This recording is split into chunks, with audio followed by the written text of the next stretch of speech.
Hello Blackhearts gang, I'm Pat Underwood. I make the Little Reddie wines. I worked with Blackhearts on and off over the last few years, a couple of months here and there, and I still like to go back around Christmas time and jump in the shops and sell a couple of bottles, which is always really fun and really nice to do.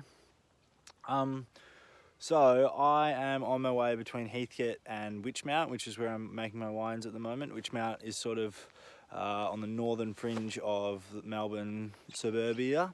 And I'm driving through Metcalfe, and Metcalfe is a really cool town because down there you can't quite see, but there's a little flowing Colaban River, and the Colaban River divides the Heathcote GI, or geographical indicator, or wine region, with the Bendigo GI. So now I'm in the Heathcote region. If I was on the other side of the river, I would be in the Bendigo region.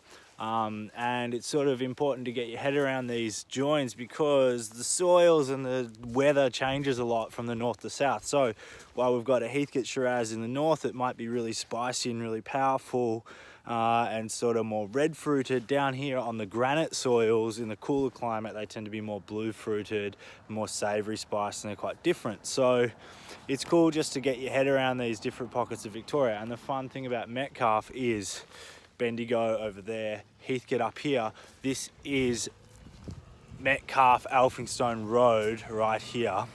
And so on the other side of that road, that's the Macedon wine region. So depending on which side of this intersection you feel like standing on, you can be in a completely different wine region. And the reputation of those regions is super different. But as you can see, they do join a long way from the towns that they're named after. And that's one of the reasons why, for my wines, I always like to be a bit more specific. So my Heathcote wines, which tend to be made from Italian varieties, Nebbiolo and Refosco, I like to call them Colbinaban, and that's the name of the town that those specific vineyards are in, or just north of.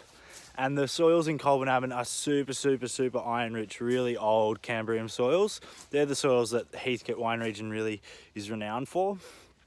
Whereas my wines from the Macedon region are from Malmesbury, which is right in the north. It's not too far from here, but quite a long way from the town of Macedon. And those soils are a bit richer. The weather's a bit warmer than typical of Macedon, and the wines are a little bit more sort of round and generous and robust. And I really love them. And then there's another one that I make from Mount Alexander, which is just over here in the Bendigo region, but it's probably more comparable to the north of Macedon or to the south of Heathcote than the rest of the Bendigo region, because it's on that decomposed granite from Mount Alexander, which is the soils that I'm standing on now over here. So I guess what I'm saying is Senivic's really cool. It's really diverse, and Metcalfe's a cool town. And if you're into your Victorian wines, try and get to know the towns a little bit more and have a look at some maps and dig a little bit deeper and maybe spend some time driving to the Saladors, because it's really beautiful and it's a nice place to be. Thanks heaps. Peace out.